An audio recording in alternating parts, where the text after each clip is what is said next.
ಚತುರ್ಧ ಸರ್ವಭೋಕ್ತಾರಂ ನಮಸ್ತೆ ಪುರುಷೋತ್ತಮ.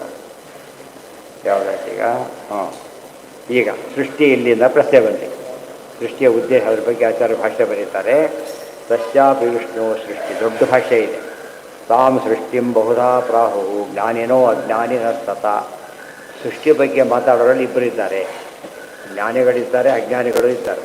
ಜ್ಞಾನಿಗಳು ಕೂಡ ಬೇರೆ ಬೇರೆ ರೀತಿ ಹೇಳ್ತಾರೆ, ಅಜ್ಞಾನಿಗಳು ಬೇರೆ ರೀತಿ ಹೇಳ್ತಾರೆ. ಅಜ್ಞಾನಿಗಳು ಬೇರೆ ರೀತಿ ಹೇಳ್ತಾರೆ ಅಂದರೆ ರಾಶಿ ಅಲ್ಲ, ಬಿಟ್ಟುಬಿಡ್ಬೇಕಲ್ಲ. ಜ್ಞಾನಿಗಳು ಬೇರೆ ರೀತಿ ಹೇಳ್ತಾರೆ, ಅರ್ಥ ವಿವಕ್ಷೆ ಬೇರೆ ಇದೆ ಅಂತ ಅರ್ಥ. ಸಂವಹನ ಮಾಡೋ ರೀತಿ ಸಂವಹನ ನಾವೇನು ಮಾಡ್ತೇವೆ ಈಗ? ಟಿಕ್ಕರಾಯರ ಮಾತಿಗೆ ಒಬ್ಬ ಎರಡು ಬೇಕಾದ್ರೆ ಬೇರೆ ಬೇರೆ ಅರ್ಥ ಬರೀತಾರೆ ಅಂತ ತಿಳ್ಕೊಬಾರ್ದು. ನಾವು ಒಬ್ಬರು ಸರಿ ಅಂತ ಹೇಳೋದಕ್ಕೆ ಹೋಗಬಾರ್ದು. ಫಸ್ಟ್ ಏನೀಗ ಇಬ್ಬರು ಬರೀತಾರೋದು ಯಾತಕ್ಕೆ ಬರೆಯಕ್ಕೆ ಕೊಟ್ಟಿದ್ದಾರೆ? ಟಿಕ್ಕರಾಯರು ಖಂಡನೆ ಮಾಡಕ್ಕೆ ಕೊಟ್ಟಿಲ್ಲ. ಏನು ಮಾಡ್ತಿದ್ದಾರೆ ಅವರೀಗ? ತಿಳಿಸಕ್ಕೆ ಕೊಟ್ಟಿದ್ದಾರೆ. ಆದ್ದರಿಂದ ಅವರು ಇಷ್ಟು ಕೋಣದಲ್ಲಿ ಯೋಚನೆ ಮಾಡಿ ಹೇಳ್ತಾ ಇದ್ದಾರೆ, ತಪ್ಪು ಅಂತ ಹೇಳಬಾರ್ದು. ಇನ್ನೊಬ್ಬ ಬರ್ತಾರೆ, ಪ್ರತಿವಾದಿ ಬರ್ತಾನೆ, ಅವನು ಬೇರೆ ಅರ್ಥ ಮಾಡೋದು. ಆ್ಯಕ್ಚುಲಿ ಏನು ಮಾಡ್ತಾನೆ ಅವನು? ವಿರುದ್ಧವಾಗೇ ಮಾಡ್ತಾನೆ. ಅದಕ್ಕೆ ಇಲ್ಲಿ ಹಾಗಿದೆ. ಕೆಲವರು ಜ್ಞಾನಿಗಳು ತಮ್ಮ ವ್ಯೂ ಪಾಯಿಂಟ್ ಪ್ರಕಾರ ಹೇಳಿರ್ತಾರೆ, ಅದು ತಪ್ಪಲ್ಲ. ಅದು ಇನ್ನು ಕೆಲವು ಉದ್ದೇಶಪೂರ್ವಕ ತಪ್ಪಿಸಿರ್ತಾರೆ. ಅವ್ರ ಮಾತು ಕೇಳಬೇಡಿ, ಇವ್ರ ಮಾತು ಕೇಳಿ. ಅದು ಬಂದಿದೆ, ವ್ಯವಸಾಯಾತ್ಮಿಕ ಬುದ್ಧಿ ಏಕೇಹ ಕುರುಣಂದ. ಗೊತ್ತಾಯ್ತಾ? ಇವರೆಲ್ಲ ಬಹುಶಾಖೆ ಇತ್ತು. ತಾಂ ಸೃಷ್ಟಿಂ ಬಹುಧಾ ಪ್ರಾಹು ಜ್ಞಾನಿನೋ ಅಜ್ಞಾನಿನಸ್ತಥ. ವಿಷ್ಣುರು ವಿಕೃತಿ ಮಾಯಾತಿ. ಮೊದಲೇ ಉತ್ತರ ಏನು ಗೊತ್ತಾ? ವಿಷ್ಣು ತಾನೇನೇ ವಿಕಾರ ಹೊಂದಿಬಿಡ್ತಾನೆ ಬಂತಲ್ಲ, ಉಪಾದಾನ ಕಾರಣ ಆಗ್ತಾನೆ. ಜ್ಞಾನಿಗಳ ಇವರು ಅಲ್ಲ, ಅಲ್ಲಿ ಹೋಯ್ತು. ವಿಷ್ಣುರು ವಿಕೃತಿ ಮಾಯಾತಿ ಮಹದಾದಿ ಸ್ವರೂಪಿಣಿ. ಅವನೇ ಅವ್ಯಕ್ತ ಆಗ್ತಾನೆ, ಅವೆಲ್ಲ ಆಗ್ಬಿಡ್ತಾನೆ ಅಂತ ಹೇಳಿದ್ರೆ ತಪ್ಪದು. ಏ ತತ್ತದ್ ವಿಭೂತಿ ವೇಷಭೂತಿಸ್ತು ಸೃಷ್ಟಿ ಪ್ರೋಕ್ತ ಈ ಅಪಂಡಿತ. ಇವರೆಲ್ಲ ಪಂಡಿತರೇ ಅಲ್ಲ. ಪರಮಾತ್ಮ ತಾನೇ ಘಟಪಟಾದಿಗಳಾಗಿ ವಿಕಾರವಂತಾನೆ ಅಂತ ಹೇಳೋದಾದರೆ ಅದು ಜ್ಞಾನಿಗಳ ಒಪಿನಿಯನ್ನೇ ಅಲ್ಲ, ತಪ್ಪದು.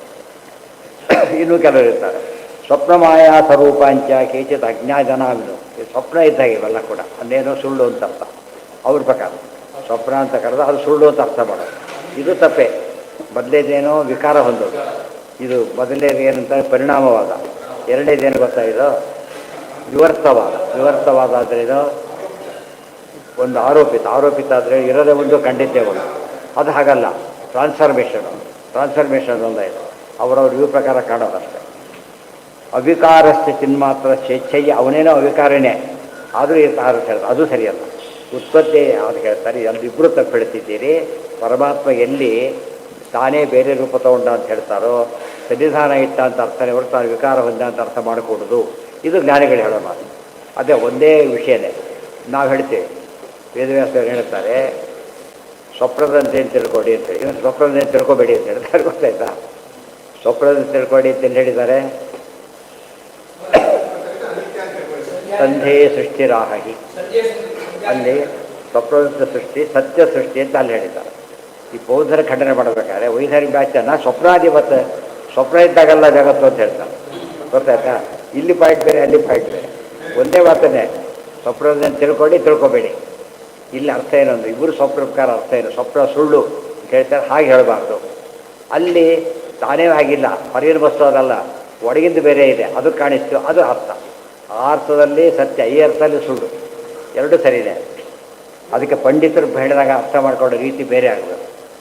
ನಾವೇನು ಮಾಡ್ತೀವಿ? ಗ್ರಂಥ ಓದಬೇಕಾದ್ರೆ ಈ ಮಠಗಳ ಗಲಾಟೆನೇ ಮಾಡಿಬಿಟ್ಟು ಬೇರೆ ಮಠದವ್ರು ಬರೋ ತಪ್ಪಿರಲೇಬೇಕು. ಅವರು ಹೀಗೆ ಮಾಡಿಬಿಡ್ತಾರೆ. ನಮ್ಮಲ್ಲಿ ವಿಪಕ್ಷಗಳ ಕಾನ್ಸೆಪ್ಟು ಅಪೋಸಿಟ್ ಅಂದರೆ ಬೇರೆ ದೇಶವನೋ ಅಂತ ತಿಳ್ಕೊಳ್ಳೋ ಟೆರರಿಸ್ಟೋ ಅರ್ಥ ಮಾಡ್ತಾರಲ್ಲ, ಬೇರೆ ಮತ ಅಂತ ಹೇಳಿದರೆ ವಿರುದ್ಧ ನಮಗೆ ಮದ್ಭೇತರು ಅಂತ ಅರ್ಥ ಆಗಿಬಿಟ್ಟು ಆ ಥರ ಆಗಿಬಿಟ್ಟು ಅದು ಮಾಡ್ಕೋಬಾರ್ದು. ಗೊತ್ತಾಯ್ತಾ?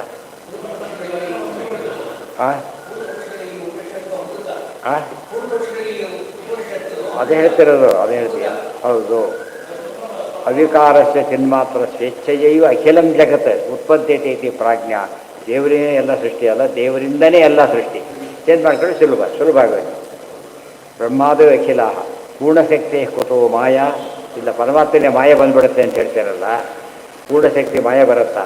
ಅಜ್ಞಾತ ಅಖಿಲ ಸಂವೇತ್ತು ಘಟತೆ. ಪೂರ್ಣಶಕ್ತಿ ಅನ್ನಬಾರ್ದಾಗಿದೆ, ಅದು ಸರಿಯಲ್ಲ. ನಾವು ಜೀವನಿಗೆ ಅಜ್ಞಾನ ಹೇಳ್ತೇವೆ, ಸರಿ. ದೇವರಿಗೆ ಅಜ್ಞಾನ ಹೇಳ್ತಾರೆ, ಏನು ಮಾಡಬೇಕು? ಸೊ ದ್ವೈತಗಳ ಪ್ರಕಾರ ಅಜ್ಞಾನ ಯಾರಿಗೆ? ಜೀವನಿಗೆ. ಅವ್ರ ಪ್ರಕಾರ ಅಜ್ಞಾನ ಯಾರಿಗೆ? ದೇವರಿಗೆ. ಯಾವ ಪಕ್ಷ ನೀವೇ ಹೇಳಿರಿ ಅಂತ ನೀವೇ ಹೇಳಿರಿ. ಯಾವ ಪಕ್ಷ ಹಿಡಿತೀರಪ್ಪ? ದೇವರಿಗೆ ಅಜ್ಞಾನ ಪಕ್ಷ ಹಿಡಿತಾರೋ, ನಮಗೆ ಅಜ್ಞಾನ. ಅವಾಗ ನಮಗೆ ಗೊತ್ತಾಗೋದಿಲ್ಲ, ನೀರೇ ಸರಿಯಾಗಿ. ದೇವ್ರಿಗೆ ಗೊತ್ತಾಗಲಿ, ದೇವ್ರಿಗೆ ಗೊತ್ತಾಗಲ್ಲ ಅಂತ ಹೇಳಿ ನಿಮಗೆ ಗೊತ್ತಾಗಿದೆ, ಸರಿ. ಗೊತ್ತಾಗಿ ಇಲ್ಲಿ ಬಸ ಹೋಗೋದು, ಎಲ್ಲಿ ವ್ಯತ್ಯಾಸ ಹೇಳ್ತಾ ಹೋಗೋದು. ಅಜ್ಞಾನ ಯಾರಿಗೆ ಅಂತ ಹೇಳೋದು ಇಬ್ಬರು ಹೋಗ್ತಾರೆ, ಯಾರಿಗೆ ಅಂತ ಹೇಳೋದು ವ್ಯತ್ಯಾಸ ಆಗುತ್ತೆ. ಅದೇ ರೀತಿಯೇ ಜಗತ್ತಿನ ಬಗ್ಗೆ ಇಬ್ಬರು ಏನು ಸತ್ಯ ಒಬ್ಬರು ಮಿಥ್ಯ ಅಲ್ಲ, ಅನಿತ್ಯ ಮಿಥ್ಯ, ಅದು ಡಿಫರೆನ್ಸ್ ಬರುತ್ತೆ. ಈ ಥರ ಎಲ್ಲ ಹೇಳ್ತಾ ಹೋಗಿಬಿಟ್ರೆ ಎಲ್ಲೇ ತಪ್ಪಿದ್ದಾನೆ ಗೊತ್ತಾಗುತ್ತೆ. ನಮಗೆ ಸ್ವಲ್ಪ ಅರ್ಥ ಮಾಡ್ಕೊಡೋದು ಎಲ್ಲ ತೆಗೆದುಬಿಟ್ಟು ಮೇನ್ ಕಂಟೆಂಟ್ ಚೇಂಜ್ ಆಗಿಬಿಟ್ಟು ಉಳಿದೇನು ಬಸ್ಸೇ ಹೋಗೋದಿಲ್ಲ ಅಂದಮೇಲೆ ಹತ್ತೇನು ಉಪಯೋಗ ಇಲ್ಲ, ಅರ್ಧ ಸರಿ ಹೋಗುತ್ತೆ ಅರ್ಧ ಸರಿ ಹೋಗಲ್ಲ, ಹೋಗೋದಿಲ್ಲ ಏನಪ್ಪ ಬಿಟ್ಬಿಡ್ತಾಗ. ಇದು ಹೇಳಿದ ರಾಮನಗರ ಬಸ್ಸು ಮೈಸೂರಿಗೆ ಹೋಗುತ್ತೆ ಅದಕ್ಕೆ ಒಬ್ಬರು ಇಲ್ಲ ಅಂತ, ಒಬ್ರು ಹೋಗುತ್ತೆ ಅಂತ ಕೂತ್ಕೊಂಡ್ಬಿಟ್ಟ, ಇಳಿಸ್ಬಿಟ್ಟಾರೆ ಹೋಗುತ್ತೆ, ಇನ್ನೊಂದು ಬಸ್ ಹಿಡ್ಕೊಂಡ್ರೆ ಹೋಗುತ್ತೆ, ಇನ್ನೊಂದು ಬಸ್ ಹಿಡ್ಕೊಂಡ್ರೆ ಹೋಗುತ್ತೆ ಅಂತ. ಬಟ್ ಅವ್ರು ಕೇಳಿದ ಪಾಪ ಏನಂತ, ಈ ಬಸ್ ಹೋಗುತ್ತೆ ಅಂತ ಕೇಳಿದ್ರು, ಇವರೇನು ಮಾಡಿಕೊಂಡ ಗಿರಾಕಿ ಕಳ್ಕೊಬಾರ್ದು ಅಂತೇಳಿ ಸೇರಿಸ್ಕೊಂಡ್ಬಿಟ್ಟ. ಆಮೇಲೆ ಹೇಳಿದ ಇಲ್ಲ ಅದು ಇನ್ನೊಂದು ಬಸ್ ಸತ್ಯ ಅದು ಕಾಡುತ್ತೆ ನೋಡ್ರಿ, ಅದಕ್ಕೆ ಹೋಗಿಬಿಟ್ಟ. ಎಷ್ಟು ಅದು ದೊಡ್ಡ ಲಗೇಜ್ ಪಾಪ ಅವರು ಸಂಸಾರ ಹೊತ್ಕೊಂಡ್ಬಂದಿರ್ತಾರೆ, ಏನು ಚೇಂಜ್ ಮಾಡ್ತಾರೆ ಅವ್ರು. ಆ್ಯಕ್ಚುಲಿ ಚಾರ್ಜ್ಗಿಂತ ಇದೇ ಜಾಸ್ತಿ ಆಗಿಬಿಡೋದು ಚೇಂಜ್ ಮಾಡೋದು. ಆದಷ್ಟು ಒಂದೇ ಆಗಿದೆ ಉಳಿತಿತ್ತು, ಇವ್ರು ಹೇಗೆ ಮಾಡಿಬಿಟ್ಟು ಮಿಸ್ಗೈಡ್ ಮಾಡಿದಾಗ ಅವಿಕಾರಸ್ಯ ತನ್ಮಾತ್ರ ಪೂರ್ಣಶಕ್ತಿ ನ ಸರ್ವದೋಷ ವ್ಯತೀತಸ್ಯ ವಿಕಾರ ಕುತ ಇಷ್ಯತೆ. ಯಾವ ದೋಷ ಇಲ್ಲ ಅಂದಮೇಲೆ ಯಾವ ದೋಷವೇ ಇಲ್ಲ ರೀ, ವಿಕಾರ ಮಾತ್ರ ಇದೆ, ಯಾವ ಡಿಸೀಸ್ ಇಲ್ಲ, ಬರೀ ಕ್ಯಾನ್ಸರ್ 4th ಸ್ಟೇಜ್. ಇನ್ಯಾರು ಪರ್ಫೆಕ್ಟ್ಲಿ ಆಲ್ರೈಟ್, ಮತ್ತೆ ಅದರವೈಸ್ ಪರ್ಫೆಕ್ಟ್ಲಿ ಆಲ್ರೈಟ್. ಏನು ಅರ್ಥ ಅದಕ್ಕೆ, ಅರ್ಥ ಆಯ್ತಾ? ಇದೆಲ್ಲ ಸರಿಯಲ್ಲ, ರೋಗ ಒಪ್ಕೋಬೇಕು ನಾವು. ಅದಕ್ಕೆ ಅವ್ರು ಹೇಳ್ತಾರೆ ದೇವರಿಗೆ ಅಜ್ಞಾನ ಬಂದುಬಿಟ್ರೆ ಏನೂ ಇಲ್ಲ, ಅದೇ ಇರೋದು ತಗೊಂಡು ಬಂದಿರೋದು, ಜೀವನಿಗಿರೋದು ಅದೇನೇ, ವ್ಯತ್ಯಾಸ ಮಾಡಲೇ ಇಲ್ಲ ನೀವೀಗ, ತಪ್ಪಾಯ್ತು ಅದಕ್ಕೆ. ತಸ್ಮಾದೇವ ಅವಿಕಾರಸ್ಯ ವಿಷ್ಣೋರಿಚ್ಛಾವ, ಅದಕ್ಕೆ ಆಚಾರ ಅನುವ್ಯಾಖ್ಯಾನ ಸ್ವಭಾವ ಜ್ಞಾನವಾದಸ್ಯ ನಿರ್ದೋಷತ್ವ ನ ತದ್ಭವೆ. ಅಲ್ಲದೆ ನೀವು ಅಜ್ಞಾನ ಹೇಳೋದಿಲ್ಲ ಅಂತ ಕೇಳಿ ನಾವು ಹೇಳ್ತೀವಪ್ಪ, ನಮಗೆ ಹೇಳ್ಕೊತೀವಿ, ನಿಮ್ಗೆ ಹೇಳಿ ದೇವ್ರಿಗೆ ಹೇಳಿರೋದು ನಾವೀಗ ಮುಗೀತು. ಜನಕ್ಕೆ ಅರ್ಥ ಆಗಲ್ಲ, ಇಬ್ಬರು ಅಜ್ಞಾನ ಹೇಳ್ತಾರೆ ಬಿಡಿ, ಯಾರು ಹೇಳ್ತಾರೆ ನೋಡೋಕೆ ಬಿಡೋ, ಪೇಪರ್ ಕೊಟ್ಟಿದ್ದಾರಲ್ಲ ಪಾಸ್ ಮಾಡಿ ಅಂತಾಗಾಯ್ತು ಅಷ್ಟೇ. ಪಾಸ್ ಆಗ್ಲಿಕ್ಕೆ ಅರ್ಹತೆ ಅದು, ವ್ಯಾಲ್ಯೂ ಮಾಡೋದಕ್ಕೆ ಅರ್ಹತೆ ಬಂತೆ ಹೊತ್ತು ಪಾಸ್ ಆಗ್ಲಿಕ್ಕಲ್ಲ. ಅದು ವ್ಯಾಲ್ಯೂ ಮಾಡ್ಬೇಕಾದ್ರೆ ಸಬ್ಮಿಟ್ ಮಾಡಿರ್ಬೇಕಷ್ಟೇ. ಆದರೆ ಪಾಸ್ ಮಾಡ್ಬೇಕಾದ್ರೆ ಸಬ್ಮಿಟ್ ಮಾಡಿರೋ ಸಾಲದು ಏನಿರ್ಬೇಕಲ್ಲಿ, ಇದರಲ್ಲಿ ಅಲ್ಲೇ ಜನ ಹಾಗೆ ಮಾಡಲಿಲ್ಲ. ಅವರು ಹೋಗ್ತಾರೆ ಇವ್ರು ಹೋಗ್ತಾರೆ ಆ ಥರ ಹೇಳಿ ಹೇಳಿ ಹೇಳಿ ಬೈಲೇಬಾರದು ರೀತಿ ಮಾಡಿಬಿಟ್ಟಿದ್ದಾರೆ.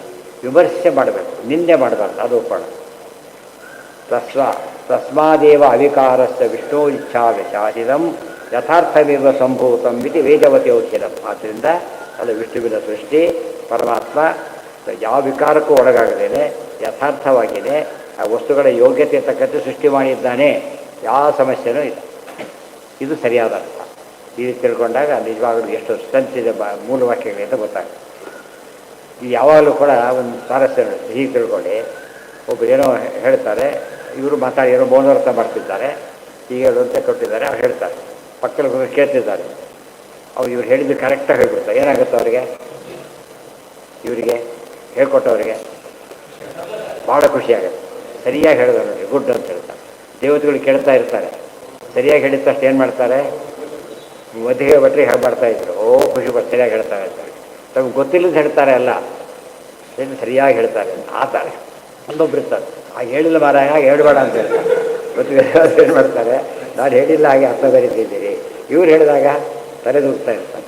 ಆಗ ನಮಗೆ ಯಾರು ವೇದವ್ಯಾಸರು ಮೆಚ್ಚಬೇಕೀಗ, ಸೊ ಯಾರು ಹೇಳಿದ ತಲೆದೂಗ್ತಾರೋ ಅದು ಮೆಚ್ಚಬೇಕು. ಆಚಾರ್ಯ ಹೇಳಿದರು ಏನಂತ, ನೀವು ಶಕ್ತಿ ತೆಗೆದು ದೇಶತ ಹಾಕಿರಿ, ಯಾಕಂದರೆ ಭಾರಿ ಚೆನ್ನಾಗಿ ಹೇಳಿದ್ದೀರಿ, ಎಲ್ಲ ಹೇಳಿಲ್ಲ, ನಿಮ್ಮ ಶಕ್ತಿ ಇನ್ನೂ ಜಾಸ್ತಿ ಇದೆ, ಅಪ್ರಿಷಿಯೇಟ್ ಮಾಡಿರಿ. ಇವರಿಗೆ ನೀವು ಬರೀಬೇಡಿ, ತಪ್ಪು ಹೇಳ್ತೀರಿ ಅಂತೇಳಿ.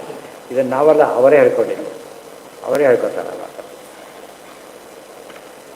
ಮುಂದೆ ಹೋಗಿ ಯಥಾರ್ಥಮೇವ ಸಂಭೂತಂ ಕೇಚಿತ್ ಕಾಲತೆ ವೈತಾಂ ಸೃಷ್ಟಿರಾಹೋ ಅಹೋ. ಇನ್ನು ಕೆಲವರು ಇರ್ತಾರೆ, ಕಾಲನೇ ಸೃಷ್ಟಿ ಮಾಡುತ್ತೆ, ಸೃಷ್ಟಿಕಾಲ ಅಂತ ಒಂದಿದೆ, ಸೃಷ್ಟಿಯಾಗ್ಬಿಟ್ಟು ಲಯಕಾಲ ನಾಶ ಆಗಿಬಿಟ್ಟು ಅಲ್ಲ, ಹೇಳಬಾರ್ದು. ಯಾಕೆ ನಚಕರ್ಮ ವಿಮಾನ ಅಚಿಂತ್ಯ, ಹೌದೌದು ಅಚಿತ್ತನು.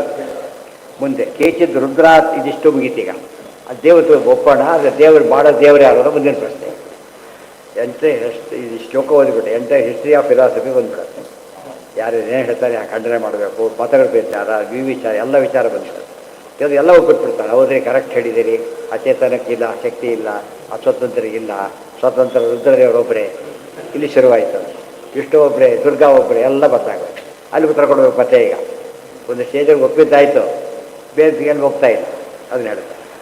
ಕೇಚಿದ್ ರುದ್ರ ಬ್ರಹ್ಮಣ, ಕೆಲವರು ಬ್ರಹ್ಮದೇವರಿಂದ ಅಂತಾರೆ, ಕೆಲವರು ಪ್ರಧಾನ ಪ್ರಕೃತಿ ಅಂತ ಹೇಳಿಬಿಡ್ತಾರೆ. ವಿಮೂಢ ಸರ್ವ, ಇವರೆಲ್ಲ ಮೂರ್ಖರೇ. ಯಥೋ ನಾರಾಯಣ ಪರ, ಮೂಲಕರ್ತ ಯಾರು ಪರಮಾತ್ಮನೇ, ಸರ್ವಕರ್ತ ಸರ್ವಶಕ್ತಿ ಏಕೈವ ನ ಚಾಪರಃ, ಪ್ರಧಾನ ಕಾಲ ಬ್ರಹ್ಮೇಶ ಮುಖಾಃ ಸರ್ವೇಪಿ ತದ್ವಶಾಃ.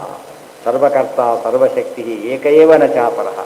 ಸರ್ವಕರ್ತ ಅವನೇ, ವಿಷ್ಣುರೇವ ವಿಜಿಜ್ಞಾಸ್ಯ ಸರ್ವಕರ್ತ ಆಳಬೋಧಿತ.